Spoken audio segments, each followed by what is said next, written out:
Vous écoutez le grand débat, issu de l'épisode S611 du podcast Faut pas pousser les ISO, diffusé le jeudi 8 juin 2023. Cette émission est présentée par le Lumix S5 II Mark II-X, l'hybride plein format des filmmakers exigeants. Nous sommes de retour avec le photographe et réalisateur Bernard Bertrand pour vous donner une série de précieux conseils afin d'obtenir avec votre boîtier hybride un rendu ciné en vidéo. Alors, on a tous une culture cinématographique plus ou moins développée, que l'on a acquise au fil du temps, de manière plus ou moins consciente, et on a éduqué notre regard à un certain type d'image que l'on associe tout naturellement au cinéma. Ce look cinéma, c'est souvent l'un des objectifs des vidéastes qui se lancent dans un projet vidéo de fiction ou de documentaire. Alors pour commencer, on va déjà essayer de s'interroger sur ce qu'est finalement une image cinéma. Et nous avons posé la question au chef opérateur Philippe Brelot. On écoute sa réponse. L'image cinéma, d'abord, c'est un format, c'est-à-dire qu'on travaille pour le grand écran. Donc déjà dans des cadres, on va avoir des cadres qui sont larges, où l'image est lisible en grand écran et c'est une démarche où on n'est pas forcément en permanence dans le gros plan et dans le plan moyen, mais aussi dans le plan large, voire très large, et c'est une alternance de plan large et de plan serré. Ça, c'est le point de vue du cadre. La deuxième chose, c'est qu'on a, une image où on va essayer d'utiliser la totalité, de la dynamique, pour ce qui est du numérique d'un capteur. Alors, qu'est-ce que la dynamique d'un capteur? C'est sa réponse à un réglage et des données constructeurs précis. C'est-à-dire qu'un capteur qui fait 600 ISO, on va pas l'emmener, en dessous, jamais. On va essayer de mettre des neutres, des choses comme ça, pour garder l'entièreté de sa dynamique. On peut bien entendu la pousser un peu, mais jamais la diminuer, la sensibilité nominale de l'appareil. Ça, c'est un truc important. Et dans le cinéma, on le pratique vraiment naturellement, alors que, par exemple, je sais que pour certains amateurs, ils ont tendance à, quand il y a trop de lumière, à baisser la sensibilité, ce qu'il faut jamais faire. Un capteur a une sensibilité native à laquelle il ne faut pas trop toucher. D'un point de vue de la construction de l'image, on va aussi avoir un ressenti d'image cinéma quand on va avoir des profondeurs de champ variées et différentes, c'est-à-dire des profondeurs de champ courtes, qui se jouent sur des longues focales et en même temps que sur des diaphes très ouverts. On va aussi avoir des profondeurs de champ extrêmement larges sur des plans très larges où, on va avoir, de la netteté de 30 centimètres à l'infini. C'est l'alternance de toutes ces choses-là qui va créer une image, cinéma. Je dirais la 3e chose, c'est la lumière quand on peut en faire. La lumière, c'est qu'au cinéma, ce qu'on aime bien et ce qu'on aime bien regarder quand on va au cinéma, c'est avoir du contraste. Des contrastes dans les blancs et les noirs, mais aussi des contrastes dans les couleurs et des couleurs, plutôt pures et contrastées les unes avec les autres. Donc ça, c'est peut-être un peu tout cet ensemble-là qui va créer une image cinéma. Bon, bah Philippe, il nous donne déjà quelques pistes de réflexion intéressantes. Toi, Bernard, quand tu penses image ciné, tu penses à quoi? Alors, quand je pense, image ciné, je pense, assez rapidement en fait, au flou de bouger, à ce fameux motion blur.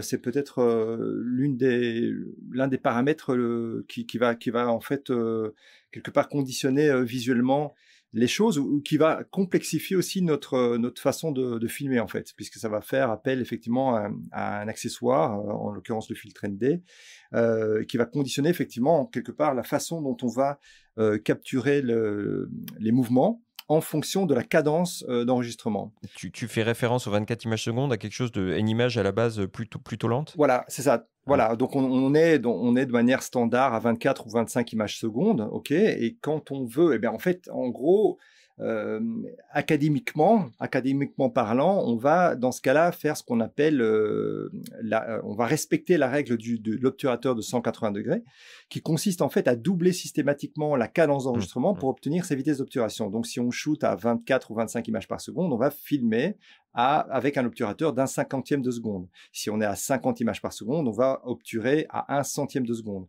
Sur le Lumix, par exemple, on a une fonction qui nous permet de choisir angle ISO. Et là, du coup, on ne verra plus jamais, à partir de ce moment-là, notre vitesse exprimée en fractions de seconde, mais on la verra en fonction, en en angle en fait, exactement comme sur les caméras pro. Si vous prenez une RED ou une ARRI, on ne parle pas de fraction de seconde quand on parle de vitesse, on parle d'angle.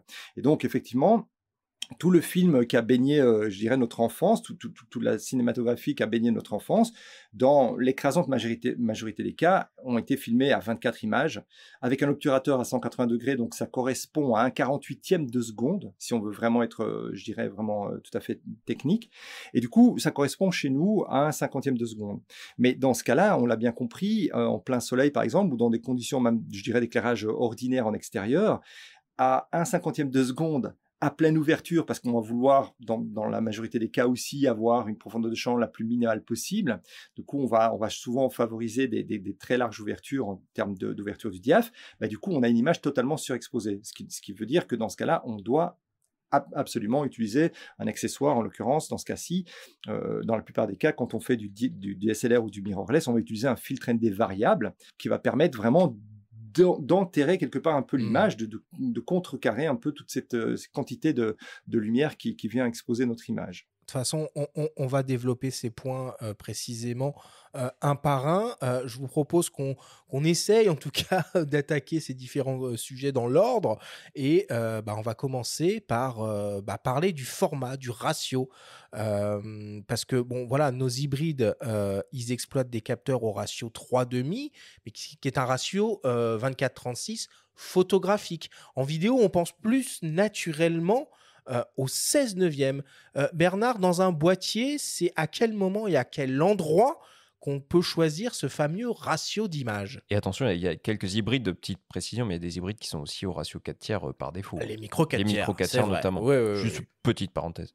Tout à fait. Donc en fait, en gros, c'est dans la qualité d'enregistrement qu'on va trouver justement ces formats d'enregistrement, ces ratios d'enregistrement. Et effectivement, comme tu l'as dit, en fait, le standard originellement était donc un format 1.33. Et alors, qu'est-ce que ça veut dire en fait 1.85, 1.33, 2.35, etc. Par exemple, le format cinémascope, je dirais classique. Donc le format cinéma classique, c'est 2.35 sur 1. Alors, pour celles et ceux qui ne comprennent pas ce que ça veut dire, cette espèce de nomenclature, en fait, ça correspond à la hauteur. On va dire, par exemple, la hauteur de l'image, c'est 1. Et 2.33 ou 2.35, par exemple, ça va être le nombre de fois que cette valeur de 1 va être reproduite sur la longueur, donc le côté long de l'image. Donc on a en cinémascope, donc la référence est 2.35. Le ratio qui correspond à notre 16:9, c'est 1.77. OK. Et le ratio qui correspond à notre 4/3, c'est le 1.33. Alors, si vous prenez un DVD, par exemple, ou un Blu-ray, et que vous retournez, je dirais, le Blu-ray, vous allez voir des indications qui sont des indications dans une nomenclature cinématographique. Ça veut dire qu'ils ne vont pas vous parler de 4/3. Si l'image est en 4/3, ils vont vous parler d'1.33. Si l'image est en 16:9, il y a de fortes chances qu'ils vont plutôt s'exprimer en 1.77 sur 1. Okay. Donc, il y a effectivement une nomenclature qui est différente pour les métiers du cinéma et pour le consommateur. Donc, en consommateur, on va parler de 4/3, on va parler de 16:9, mais en fait, ça revient au même. Donc, j'observe ça souvent chez les gens qui débutent. Comprennent pas toujours ce que ça veut dire, tout ça, et c'est bien normal. Mais en gros, effectivement, c'est parce que c'est pas clair du tout en fait. Il nous faudrait un tableau, il faudrait, enfin c'est ça en fait. Ça donne mal à la tête en parlant. C'est ça qui fait en plus que du coup, sur la majorité sur les boîtiers qui le proposent en tout cas, on propose des enregistrements en 4K qui respectent le ratio 16/9, donc 1.77 et 1.78 comme tu l'as précisé. Et puis on a ces formats C4K, C8K sur certains modèles qui sont des 4K cinéma un peu plus allongés. Ouais, alors en fait, si tu veux, c'est une très bonne, je dirais, mention, puisqu'en fait, en gros, le C4K, ce qu'on va trouver sur les caméras pro, ça c'est certain qu'on va trouver du C4K. Sur les caméras plutôt grand public, ça sera pas toujours le cas. Sur les Lumix, effectivement, on a du C4K depuis longtemps, et en fait, ça, c'est ce qu'on appelle le 4K véritable, le vrai 4K. L'autre, l'Ultra HD, ce qu'on appelle l'Ultra HD, donc celle communément on appelle 4K est en réalité quelque part un format qui a été, je dirais, mis au point sur la pression plutôt des fabricants de télé, en fait, en réalité. Donc le cinéma 4K qui est un petit peu plus large, effectivement, que l'Ultra HD est le véritable 4K. Et ce qu'il faut comprendre aussi, c'est que notre 16:9, d'où est-ce qu'il vient? Ben, le 16:9, qu'on va retrouver dans nos menus, en fait, hein, comme tu l'as très bien dit, il y a le cinéma 4K, il y a le 4K, il y a la Full HD, mais en gros, quelle que soit finalement la qualité d'enregistrement, qu'on soit en 4K ou en HD, on peut aussi filmer dans un ratio qui est identique. C'est-à-dire que je peux produire une image HD en 16:9 et je peux aussi produire une image 16:9 en 4K. Donc ça, c'est important aussi que les gens comprennent, c'est que la définition de l'image, qui sera supérieure effectivement quand on va aller dans du 4K ou cinéma 4K, ben, peut de toute façon enregistrer dans un ratio 16:9. 16:9, c'est un ratio. 4/3, c'est aussi un ratio. On pourrait avoir une image 4/3 dans laquelle se battent quelques pixels seulement, ou alors une image, je dirais, en OpenGate, en 6K, dans un ratio, dans un format 4/3. Mais d'ailleurs, le format 6K sur certains Lumix, il est en 3,5. Mais est-ce que ça veut dire que quand tu choisis ton format, tu penses au support final déjà? Ah, il faudrait le faire en fait. Ouais, tout à fait, il faudrait le faire. Il faudrait que les gens prennent l'habitude de se dire, ok, alors je vais te dire pourquoi c'est important, c'est parce qu'en fait, ça va véritablement déterminer le cadrage. Si tu regardes ton image dans un ratio 16:9, ok, donc tu regardes ton image en 16:9 ou tu filmes en 16:9, mais qu'en fait, toi, tu voudrais produire une image qui ait ce look cinémascope, donc 2:35. Ben là, dans ce cas-là, tu vas faire quoi? Tu vas utiliser des guides, tu vas aller dans ton Lumix, tu vas aller chercher des guides qui vont te dire, voilà ce à quoi ressemble un ratio 2:35 dans ton image. Et du coup, ça va conditionner véritablement ton cadrage.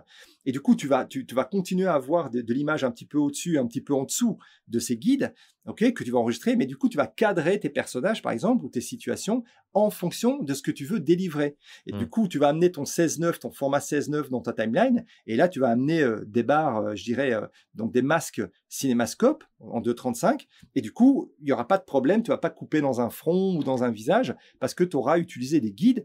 Donc, je pense effectivement, pour rebondir sur ce que tu m'as demandé, c'est que oui, effectivement, je pense qu'il faut avoir très clairement en tête ce qu'on veut avoir comme résultat pendant la prise de vue. Et juste un petit mot de jargon, tu parlais de timeline, on précise à nos auditeurs que la timeline, c'est l'espace de travail dans les logiciels de montage en post-production. Exact. Ouais, mais du coup, il y a quand même deux manières d'envisager le truc, parce que c'est un petit peu dommage finalement de travailler avec ces ratios et ces définitions à la prise de vue, puisque ça n'exploite en réalité qu'une petite partie du capteur. Est-ce qu'on n'aurait pas plutôt intérêt à se dire, bon bah voilà, on va essayer d'utiliser le ratio le plus valorisant et la plus haute définition pour exploiter la plus grande partie du capteur et appliquer ce fameux ratio de diffusion en post-production, ce qui nous permettrait en plus de rattraper de potentielles erreurs de cadrage. Tout à fait. Mais c'est ce que pas mal de créateurs de contenu font quand ils savent qu'ils vont produire quelque part des capsules pour différents formats. Ils vont faire une version pour YouTube, une version pour TikTok ou Instagram ou pour une story, etc. Donc du coup, effectivement, on pourrait avoir comme intérêt de shooter, par exemple, en ce qu'on appelle OpenGate. Donc là, dans ce cas-là, on va capturer l'entièreté de l'information du capteur et après, on va aller recroper dedans.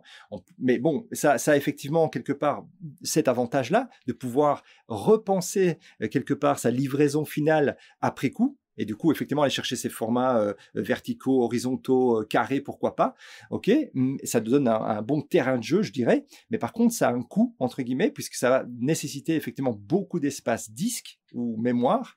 Et c'est aussi quelque chose à considérer. Quand on a envie de fonctionner dans un workflow plus rapide et plus léger, bon, on va aussi considérer ce genre de choses. Le poids, en définitive, des fichiers qu'on a. Bon.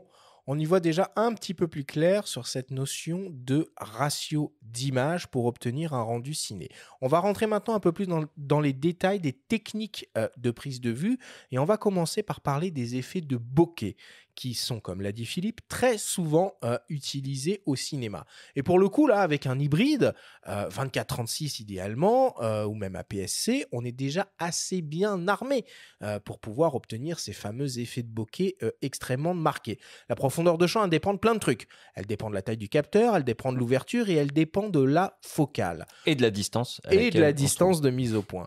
Bernard, comment on fait pour obtenir de beaux effets de profondeur de champ en vidéo? On est à très grandes ouvertures, on se retrouve dans la configuration où on a trop de lumière. Alors, en fait, en gros, ce qu'on va faire, c'est qu'on va essayer de cumuler, comme vient de le dire Benjamin, on a tout un certain nombre de paramètres qui vont conditionner la profondeur de champ. Donc, ce qu'on va faire, ce qu'on va s'efforcer de faire, c'est essayer de cumuler au maximum, quelque part, les avantages qui vont nous amener vers ces effets de bokeh. Donc, on l'a dit, longueur focale, distance sujet caméra et effectivement ouverture du diaph. Alors je vais pas compter dedans la taille du capteur parce que c'est pas tout à fait juste. En fait, le capteur en lui-même ne va pas définir la profondeur de champ. Simplement, si vous voulez obtenir le même cadrage à la même focale avec un full frame et un micro 4 tiers, eh bien avec le micro 4 tiers, vous allez devoir reculer. Et le fait de reculer nous ramène à la notion de distance sujet caméra. C'est pour ça que je ne compte pas la taille du capteur comme étant l'un des paramètres. Mais donc, comme je le disais, par contre, on va essayer de cumuler les techniques. Donc, encore une fois, longueur focale, ouverture diaph et distance sujet caméra pour pouvoir avoir le bokeh qu'on souhaite avoir. Alors, le problème, effectivement, c'est que on peut être assez souvent limité avec l'ouverture du diaph. Si on n'a pas des objectifs qui vont permettre d'avoir une ouverture très confortable, bah là du coup c'est un petit peu problématique. C'est surtout là je trouve que il y a la limitation et c'est surtout le cas d'ailleurs avec des zooms, puisque très souvent quand on débute on achète un espèce de kit comme ça et souvent on nous livre ça avec des zooms avec des ouvertures variables. Et ça c'est vraiment je dirais l'ennemi du vidéaste sérieux, c'est d'avoir une ouverture minimale qui va varier en fonction de la focale qu'on choisit. Ça, donc, j'aurais plutôt tendance à conseiller quelqu'un qui débute, qui a un budget un petit peu serré, d'aller vers ce qu'on appelle des prime lenses, donc des longueurs focales fixes, voilà, tout à fait,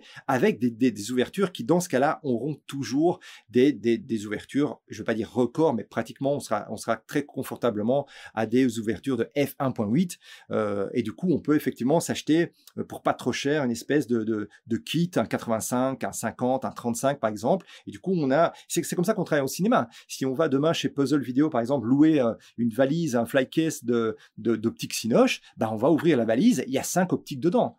Et qui ont toutes le même diaph, à peu près le même poids pour pouvoir utiliser des accessoires. Et on parlait de bokeh, on parlait de profondeur de champ. Un accessoire absolument indispensable, c'est le filtre ND variable en fait, pour pouvoir bosser en plein jour et utiliser de grandes ouvertures. Ça c'est quand même indispensable, sachant que les hybrides, ou en tout cas les hybrides à optique interchangeable, ne disposent pas de filtre ND en interne, contrairement aux caméras pro, quoi. Tout à fait, tout à fait. Après, il y a une autre solution aussi par rapport au filtre ND, c'est aussi une solution qu'on utilise d'ailleurs en cinéma, ça sera plutôt d'utiliser une matbox. Si j'en parle, c'est parce qu'aujourd'hui... Oui, explique-nous, c'est quoi une matbox? Parce que les gens qui nous écoutent, ils vont se dire, attends, c'est quoi? C'est un coffret cadeau? C'est quoi? Alors, la matbox, c'est en fait, comme son nom l'indique, une espèce de forme de boîte comme ça. En fait, c'est une espèce d'élément qui va se monter à l'avant de l'objectif, ok, soit sur des éléments de rig, donc une espèce d'accessoirisation, ou alors qui va venir vraiment se clipser ou se visser à l'avant de l'objectif. Et du coup, c'est une espèce de boîte qui va, en fait, en gros, dans un premier temps, protéger quelque part des effets de lumière qu'on pourrait avoir, des effets de flair. D'accord? Donc, sur cette matbox, on va pouvoir mettre des flaps, ce qu'on appelle des flaps. Donc, ça veut dire, bien souvent, on va prioritairement utiliser un flaps, le flaps principal, donc le panneau principal au-dessus, une espèce de volet qu'on va pouvoir monter ou descendre. Pourquoi principalement celui-là? Simplement parce que souvent, je dirais, quand on shoot en extérieur, le soleil, il est au-dessus, il n'est pas sur le côté. Donc, du coup, effectivement, ça va nous permettre de contrôler la lumière du soleil pour ne pas qu'elle rentre dans l'objectif. Mais surtout, l'avantage de la matbox, c'est que bien souvent, elle va permettre d'accueillir des filtres. Et donc, elle va pouvoir permettre d'accueillir des filtres ND, mais aussi des filtres d'un autre type. Ça pourrait être des filtres polarisants, des filtres qu'on peut superposer d'ailleurs. Qu'on peut superposer, tout à fait. Et si j'en parle, Vous m'auriez posé la question il y a 2 ans, peut-être, j'en aurais peut-être pas parlé. Mais si j'en parle aujourd'hui, c'est parce que effectivement, ça s'est démocratisé. Pendant tout un temps, ce genre d'accessoires, les Matchbox, étaient vraiment, je dirais, limités, ou en tout cas ne concernaient que les professionnels qui étaient capables d'investir des montants assez conséquents pour une Matchbox. Parce que c'est volumineux, hein, ça fait très config plateau de tournage ambitieux, quoi. Tout à fait, tout à fait. Et petite parenthèse par rapport à ça, ça peut paraître totalement anecdotique et presque, je dirais, un peu stupide. Le fait de débarquer quelque part avec une Matchbox, outre le fait qu'il va vous rendre service pour l'utilisation de filtres, peut conférer quelque part à votre boîtier un look un peu plus pro pour un client qui n'est pas initié et qui ne comprend pas grand-chose. Okay. Ça peut paraître totalement anecdotique, mais ça ne l'est pas, croyez-moi sur parole, vraiment. C'est là pour la photo aussi. ouais. Alors, ça fait, j'imagine. Alors, en vidéo comme en photo, le choix de l'objectif est primordial, surtout si on cherche un rendu ciné. Sauf que finalement, l'approche en vidéo est différente comparée à celle que l'on a en photo.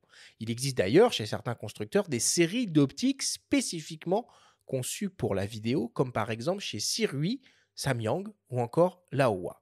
On vous propose d'écouter la vidéaste Julia Swell nous parler de ce que l'on attend d'une optique vidéo en termes d'image et d'ergonomie. Alors en fait, quand on parle d'objectifs en vidéo, on n'utilise pas les mêmes objectifs qu'en photo.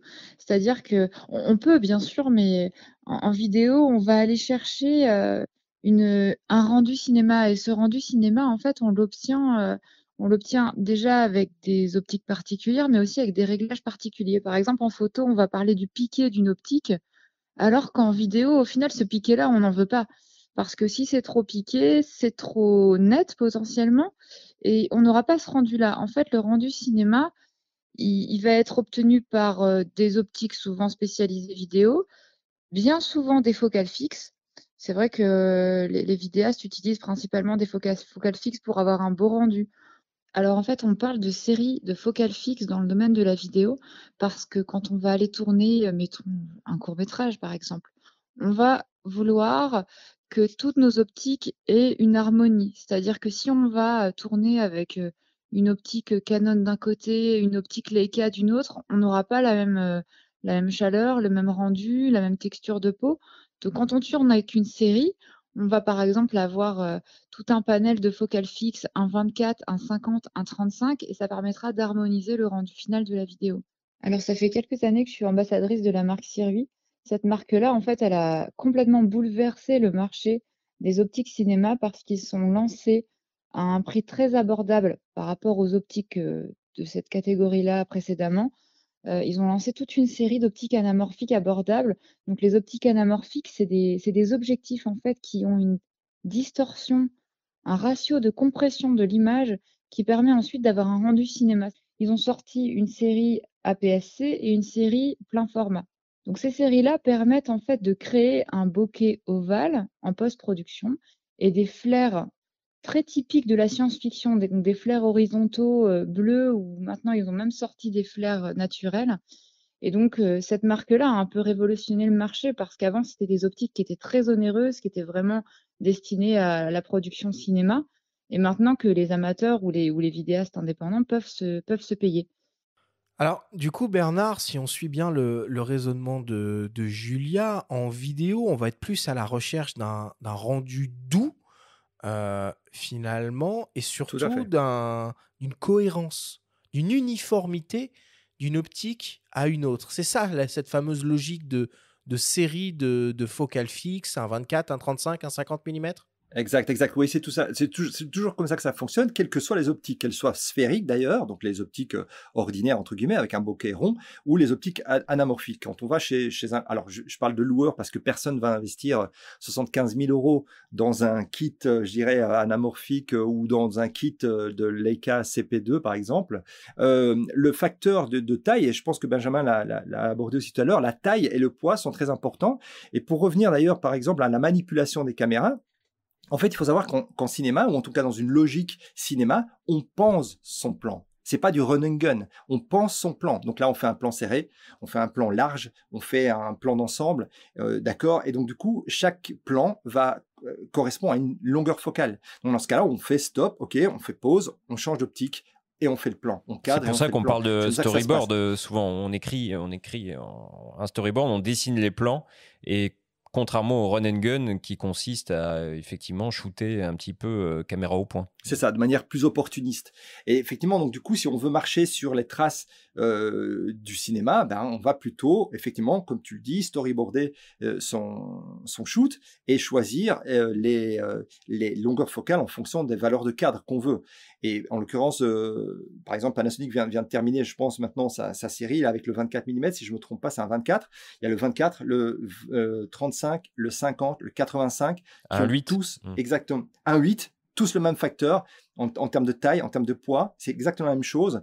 Et pour rejoindre aussi cette transposition par rapport au monde du cinéma, je parlais tout à l'heure de la Madbox. Bien souvent, les Madbox Pro ne se visent pas évidemment au bout de l'objectif. Et elles ont une espèce de bascule latérale, gauche-droite, qui permet d'ouvrir complètement la Madbox. Donc on l'enlève, elle peut être équipée d'autant de filtres qu'on veut et de volets, etc.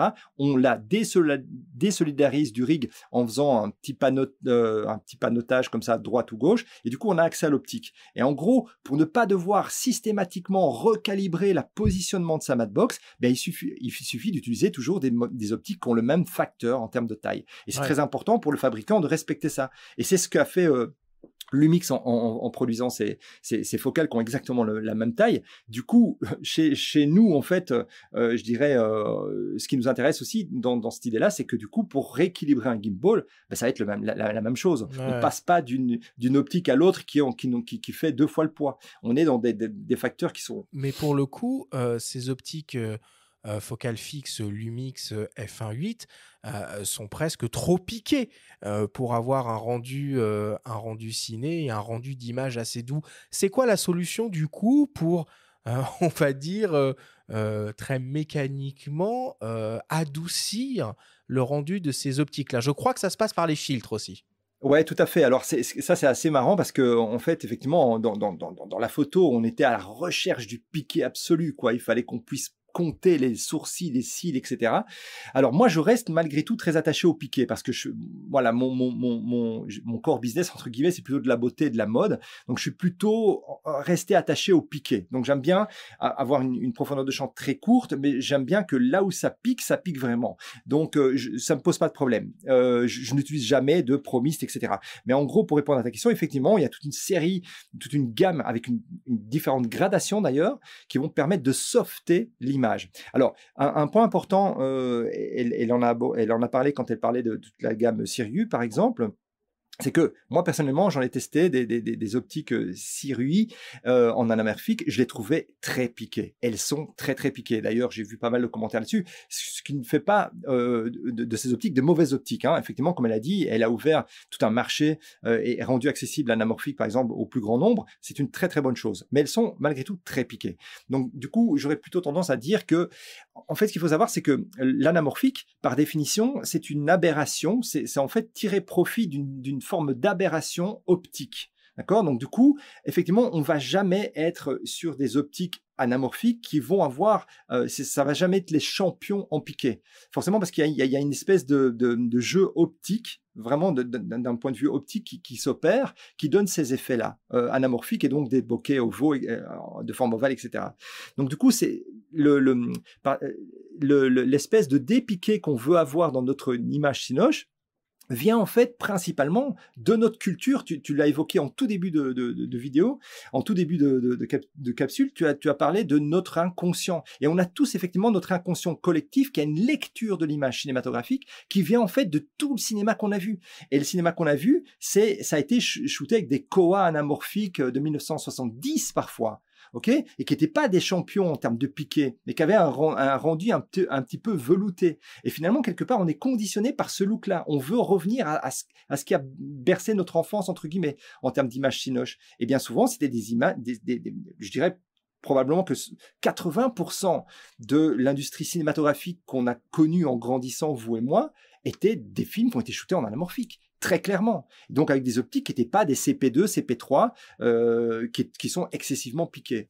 Oui, puis Julia, dans son témoignage, parle aussi de la colorimétrie, du caractère qui est propre à chaque optique. Et finalement, on se rend compte qu'il y a des optiques un peu anciennes, même des années 70 ou autres, qui sont très prisées aujourd'hui et utilisées avec les bagues d'adaptation parce qu'elles sont douces, mais elles ont un rendu et une colorimétrie qui est très particulière et qui donne un cachet tout de suite à l'image. Et j'ai même entendu dire, en faisant des recherches pour cette émission, qu'il y avait une tendance qui consistait à recarrosser des optiques un peu emblématiques de l'ère argentique réflexe photo dans des form factors conçus pour la vidéo, même encombrement, même répartition des poids, présence d'une bague crantée pour la mise au point manuelle et l'utilisation d'un système de follow focus. C'est vraiment quelque chose qui se fait beaucoup en ce moment. Alors, on continue maintenant avec le sujet des mouvements caméra, des effets que l'on retrouve très souvent au cinéma. Alors, la majorité des hybrides sont équipés de technologies de stabilisation mécanique et ou numérique qui sont évidemment actives en vidéo, mais qui montrent néanmoins rapidement leurs limites dès que l'on est en mouvement. Pour aller plus loin, l'utilisation d'un gimbal s'avère incontournable, comme nous l'explique le photographe et steadicammer Rémi Chapeau-Blanc. Il y a le mouvement de ce qui se passe devant nous, mais il y a le mouvement de la caméra, de l'opérateur. Et ces mouvements, je vais les séparer en 2 catégories. Il y a tout ce qui va être petits mouvements corporels, des vibrations, des petits tremblements. Et il y a des mouvements volontaires, des mouvements de caméra, en fait. Donc déjà, si on sépare ces 2 types de mouvements, les petits mouvements de caméra, certaines fois, on veut les garder, par exemple pour un style caméra-épaule, et parfois, on veut les supprimer pour que notre plan paraisse stable. Dans ce cas-là, tous les systèmes de stabilisation qui existent aujourd'hui, de capteurs, les stabilisations numériques, les stabilisations d'optique, font parfaitement l'affaire. On n'a pas besoin de passer par un matériel externe. Par contre, dès qu'on veut attaquer, je dirais, des grands mouvements, donc par exemple, ce qu'on va appeler des mouvements de dolly, des plongées sur notre sujet, tourner autour, là, on va être contraint en général de passer par un matériel externe que généralement on va appeler une gimbal, qui sont en fait des moteurs qui vont compenser ou aider nos mouvements pour les rendre de manière fluide et stable en fait. Je dirais que le plus courant, en fait, c'est le travelling. On va pouvoir suivre, par exemple, un acteur ou un personnage qui marche, et en fait, ça va donner l'impression au spectateur d'être avec cette personne, de marcher avec elle. Ça, c'est le mouvement, je dirais, le plus courant. Après, il peut y avoir des rotations autour de la personne.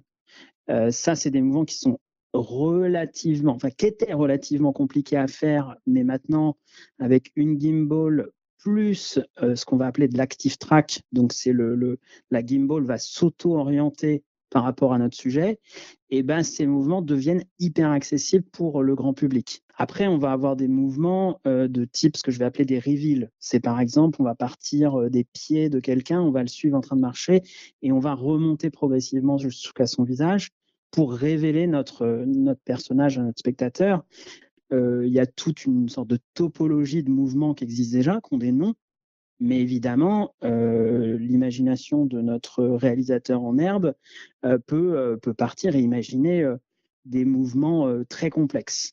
Ce qui est quand même assez notable finalement sur tout ce qu'on raconte depuis le début de cette émission, c'est que finalement l'arrivée des technologies hybrides, l'arrivée de la 4K, la démocratisation des technologies et fonctionnalités vidéo et même des produits, que ce soit avec les gimbals ou les optiques vidéo, ont considérablement baissé les prix de tous ces matériaux et l'ont rendu accessible vraiment au plus grand nombre. Le gimbal, c'est quand même l'exemple parfait pour ça. Avant, c'était des systèmes de travelling hyper onéreux avec des opérateurs, des chefs machinaux, des machins, des trucs, des bidules.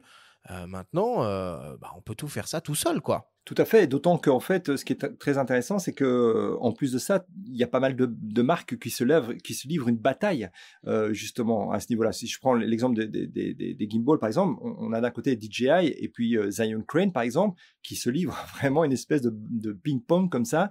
Donc effectivement, tout ça profite finalement aux consommateurs, et c'est le cas pour tous les accessoires en fait. Effectivement, quand j'ai commencé en 2008 à la sortie du 5D, j'ai investi dans du matériel, des grues, un slider, etc., etc. À l'époque, chez Kessler Crane, ça m'avait coûté de véritables petites fortunes, et j'étais encore très loin des possibilités qu'offrait effectivement ce qu'on avait dans le cinéma. Aujourd'hui, effectivement, on peut faire des choses totalement étonnantes, incroyables, à des tarifs pour rigoler, quoi. Et on peut utiliser un drone pour simuler des mouvements de grue, pour faire des travelling, ça marche aussi. Ouais, ça marche aussi, bien sûr. Ouais. Et dans cette thématique des mouvements cinéma, donc là, on a parlé de la caméra qui est mobile, mais on peut imaginer aussi des choses un petit peu plus simples, finalement, sur trépied, avec des mouvements de panotage que l'opérateur pourrait réaliser. C'est quoi la caractéristique qu'on attend d'un trépied conçu pour la vidéo, Bernard? Alors, justement, c'est une très, très bonne question. C'est qu'en fait, quelqu'un qui veut se lancer dans la vidéo, la plupart du temps, on vient de la photo. Eh bien, en fait, le trépied photo ne va pas du tout convenir à la prise de vue vidéo, puisqu'en fait, en vidéo, forcément, comme on a une image qui est en mouvement, les déplacements caméra, même s'ils sont à base d'une rotule sur un trépied, vont devoir être fluides. Et du coup, on utilise ce qu'on appelle, dans tous les cas, une fluid head. Donc, alors, on peut avoir des fluid head, donc des têtes fluides qui vont faire des mouvements dans lesquels on va pouvoir augmenter ou diminuer la friction. Donc, que ce soit pour un pan ou un tilt, donc en fait, en gros, un panotage gauche-droite ou un tilt haut-bas, ou les deux à la fois d'ailleurs. Mais en fait, tous ces mouvements, on va pouvoir, en fonction du type de tête qu'on va utiliser et du prix qu'on va payer pour sa tête, pouvoir effectivement utiliser un système de friction plus ou moins élaboré qui va permettre d'avoir effectivement une espèce de résistance dans le mouvement. Et du coup, on peut avoir vraiment des mouvements gauche-droite ou haut-bas, ou encore une fois les deux en même temps, au départ d'un trépied, qui seront extrêmement fluides si on amène une certaine résistance dans la tête fluide.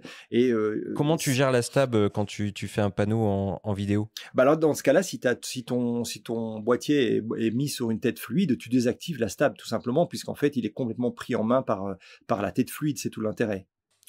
Bon, alors on va laisser maintenant de côté les techniques de prise de vue et on va parler format d'enregistrement et post-production.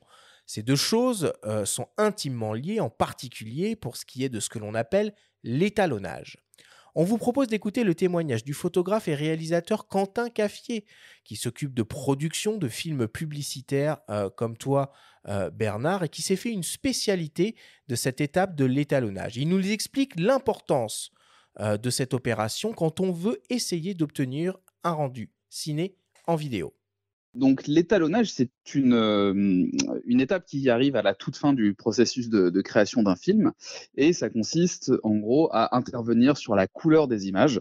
Il va y avoir deux parties. Il va y avoir une partie qui est vraiment technique, qui consiste à essayer de faire matcher des plans les uns avec les autres, parce qu'en fait en vidéo on tourne pas forcément dans l'ordre, parfois on n'a pas exactement les mêmes conditions de lumière à un moment ou à un autre du tournage, et donc on peut avoir de temps en temps des écarts de lumière qui vont être un peu gênants à l'œil, et quand on va regarder le film on va avoir une rupture de la continuité. Il y a aussi le fait que parfois on est amené à utiliser des caméras différentes. Alors c'est vrai que quand on est sur du court-métrage ou quelque chose qui est fait en studio, on essaie d'éviter. Mais parfois on n'a pas le choix. On a des plans qui viennent d'un drone, on a des plans qui viennent d'une bonne cam, mais on a utilisé aussi une petite cam en secours, etc. Et pareil, on va essayer de faire matcher les plans les uns avec les autres. Il y a une autre partie de l'étalonnage qui consiste à être plus dans la création d'un look. Alors, il faut savoir qu'à l'époque où on tournait en pellicule, comme à l'époque où on shootait en pellicule, le choix de sa pellicule, ça permettait d'avoir un rendu particulier. Et bien aujourd'hui, ça existe en étalonnage, c'est-à-dire qu'il y a déjà eu des scans qui ont été faits de la plupart de ces pellicules pour retrouver ces looks-là. Et surtout, le fait de travailler avec de l'image numérique, ça permet d'aller beaucoup plus loin et donc de créer des looks qui ne sont pas forcément liés à quelque chose qui préexistait, mais qui vont être des références dans le cinéma. Alors, par exemple, dans le cinéma américain, il y a eu un look qu'on a appelé le teal and orange parce que donc ça veut dire le turquoise et l'orange. Ça veut dire que souvent les basses lumières et l'arrière-plan de l'image vont plutôt tirer sur du cyan, tandis que, la peau des personnages et les zones de haute lumière vont être, eux, plutôt orangées. Donc ça, c'est un look qui a été créé pour rendre l'image un peu plus lisible et qu'on puisse toujours situer le personnage principal dans un environnement dans lequel il se situe. Chaque type de film va avoir aussi son rendu particulier, c'est-à-dire qu'on va pas étalonner de la même manière un film type thriller qu'un film type comédie. Et donc, il y a une partie technique, mais il y a aussi toute une partie culturelle, à savoir, il faut regarder des films, regarder des références de films pour essayer de se dire, bah tiens, j'ai envie d'étalonner comme ça ou comme ça, parce que ça va tout de suite donner un look particulier et donc une intention à notre film. Alors Bernard, du coup, pour se laisser un maximum de latitude de travail en post-production, en particulier pour cette étape d'étalonnage, c'est important de bien choisir son format d'enregistrement à la prise de vue, mais de trouver finalement le juste équilibre entre qualité d'image et lourdeur du flux de travail que l'on va se retrouver à devoir gérer. Tout à fait. Alors, il y a un point, je dirais, qui est assez important là-dedans, hormis effectivement la taille de l'image. Hein. Donc là, du coup, on est en HD 1920 par 1080 ou alors en 4K ou cinéma 4K comme on l'a évoqué, ou alors plus encore. Mais en gros, il y a un autre point qui est très important, c'est ce qu'on appelle le bitrate. Le bitrate, c'est la quantité d'information qui va transiter par seconde, qui s'exprime en mégabits par seconde. Et effectivement, plus on va avoir quelque part un bitrate élevé, par exemple 800 mégabits par seconde, mais du coup, on va avoir beaucoup plus d'informations par seconde. Il faut imaginer que si on capture 24 images par seconde, littéralement, ça reviendrait à dire que si on a 800 mégabits par seconde, on divise ce 800 mégabits par seconde d'informations par 24 et on obtient le nombre d'informations qu'on a par seconde. Donc effectivement, si on part sur un fichier qui est à 100 mégabits par seconde, par exemple, ou à 800 mégabits par seconde, dans les deux cas, pour 24 images, on se rend bien compte qu'on va avoir 8 fois plus d'informations quand le bitrate est élevé. Donc, c'est quelque chose qu'on va toujours effectivement tenter de favoriser. Ça va toujours nous donner une image. Oui, attention au poids des fichiers, par contre. Hein. Là, il faut quand même être vigilant. Mais c'est pour ça. Ouais, tout à fait. Mais c'est pour ça que, par exemple, quand on regarde le S5 Mark II X, par exemple, qui permet justement, c'est pas un hasard, d'enregistrer sur un disque dur externe SSD. Alors, c'est très intéressant directement via l'USB, c'est bien ça? Ah oui, tout à fait, via l'USB-C. Et du coup, c'est très intéressant parce que, du coup, comme on vient de l'évoquer, on va pouvoir gérer des flux d'informations très élevés. D'accord. Et surtout, ne pas être limité par la capacité d'une carte SD et surtout le rapport, je dirais, poids ou capacité-prix. Parce que si on prend une carte SD, par exemple, de 500 mégas, elle va coûter très cher par rapport à un disque dur de 2 Tera, par exemple. On va probablement payer les deux le même prix, alors que dans le cas du SSD, on a 2 Tera d'espace, par exemple. Par contre, on a un fil à la patte quand même, ça, faut le gérer, quoi. C'est-à-dire que... Ouais, bon, il est relativement court. Hein. On trouve maintenant je te le dis parce que j'ai utilisé sur le S5 Mark II X tout récemment. J'étais au FIS à Montpellier. J'ai shooté pas mal de gars qui faisaient leurs accros en BMX, etc. J'avais embarqué le SSD, je peux t'assurer que bon, voilà, tu as un SSD, un câble qui fait 40 cm, tu l'enroules autour de ta cage, tu l'oublies complètement. Et puis ton SSD qui est super léger, il est fixé aussi sur la cage qui entoure le boîtier. Franchement, c'est totalement anecdotique, hein, tu n'y penses plus du tout. Par contre, c'est un énorme avantage parce que, en l'occurrence, là, je rentrais à l'hôtel le soir, je prenais mon SSD, je le branchais tout de suite dans le laptop. Et je pouvais tout de suite ouvrir DaVinci Resolve et voir mes rushs. Donc, tu vois, il n'y a même plus de téléchargement de cartes et tout. Donc, effectivement, c'est haut débit que propose, par exemple, le S5 II, par exemple, que ce soit le X ou le 5 II normal. Mais ces très haut débit d'informations vont permettre d'avoir une image très, très, très haute en qualité. Et en l'occurrence, pour le cas du X, l'enregistrement sur le SSD, qui va d'ailleurs être aussi accessible sur le S5 II via un upgrade payant, je pense, qui va coûter 200 € si je ne me trompe pas, qui va permettre de faire la même chose. Et donc, en gros, ça c'est pour parler de la qualité de l'enregistrement, d'accord? Donc, il faut bien faire la différence entre la taille de l'image, donc 4K par exemple, ou HD, mais aussi donc le débit d'information. Donc, on va toujours privilégier effectivement des débits élevés. Après, il y a aussi d'autres choses, mais je pense pas qu'on a spécialement le temps de rentrer tellement dans le détail. Mais par exemple, moi, si on a l'occasion, par exemple, comme c'est le cas sur le 5D Mark II, de shooter en Apple ProRes, par exemple, donc du coup, c'est le conteneur qui va permettre justement d'avoir des débits extrêmement élevé, on va le trouver plus logiquement dans des formats comme l'Apple ProRes plutôt que du MOV et encore moins du MP4. Le MP4 va toujours se limiter à des bitrates relativement bas. Hormis ce genre de considération, effectivement, comme l'a évoqué l'intervenant à l'instant, on va enregistrer dans un profil d'image qui va être, dans ce cas-là, l'image log. Et en gros, effectivement, on va avoir une image qui va être la plus propice à de l'étalonnage. C'est-à-dire qu'elle va être, comme je le disais tout à l'heure, désaturée, décontrastée, très flat, mais du coup, elle va exploiter au maximum la dynamique du capteur et nous permettre d'avoir le meilleur fichier possible pour faire de l'étalonnage. Sachant que tu peux quand même simuler un rendu pendant que tu tournes avec les fameux LUT, les lookup tables. Ouais, effectivement, je te remercie de m'avoir lancé la perche parce que c'est un point très très important. Ah mais complètement. D'ailleurs, ça m'est pas venu à l'esprit, mais c'est quelque chose que je mets en place systématiquement dans mes shootings. Je l'ai d'ailleurs illustré dans une capsule qu'on avait postée sur la chaîne Lumix France sur YouTube, où il m'avait shooté en conditions de travail. Dans les premières secondes de la journée, dès que la fille sort du make-up, je fais quelques secondes d'enregistrement, j'amène la carte sur mon laptop, je réalise très rapidement une LUT qui est au plus proche de l'image que j'ai en tête pour le produit fini, d'accord ? Je reprends la LUT, je l'exporte, je la mets sur la carte, je prends la carte, je l'importe à nouveau dans l'appareil et du coup, je peux avoir une preview de mon log, ok, donc cette image désaturée, décontrastée, etc., très fade, qui est indigeste pour le non-initié, hein, un client, un make-up, par exemple, n'a pas l'habitude ou n'a pas l'envie de voir cette image complètement délavée. C'est hyper déstabilisant de filmer en flat parce que tu as l'impression que tu filmes quelque chose qui aura un rendu dégueulasse à la fin, enfin sans intérêt. Tout à fait. Tout à fait. Après, c'est vraiment une question d'habitude. Moi, j'ai aucun problème à regarder mon image en log, tellement je l'ai utilisé. Donc, voilà, je pense que tous ceux qui sont vraiment initiés ont l'habitude de travailler en log, n'ont plus spécialement besoin de voir cette image avec une LUT. Par contre, si vous regardez cette vidéo qu'on a postée sur la chaîne Pana FR, ben en fait, on voit très bien que je shoot avec mon image en log, moi, sur mon écran au dos du boîtier. En l'occurrence, c'était le SAH à cette époque-là. Et j'envoie en HDMI un retour sur lequel il y a ma LUT, sur un Atomos Sumo, donc un tout gros Atomos, qui en fait est à destination du client, du make-up, du styliste, qui eux vont voir au final, et c'est certainement très important pour le make-up par exemple, parce que une tonalité de lèvres par exemple est très important pour le make-up, parce qu'en fait, quand il voit l'étalonnage que moi j'ai l'intention d'apposer à mon fichier, il est capable de voir si son rouge à lèvres par exemple ou la couleur des yeux par exemple, les paupières, est bon ou pas bon. Donc du coup, il est important que j'envoie une preview comme ça à l'extérieur avec une LUT effectivement. Bon.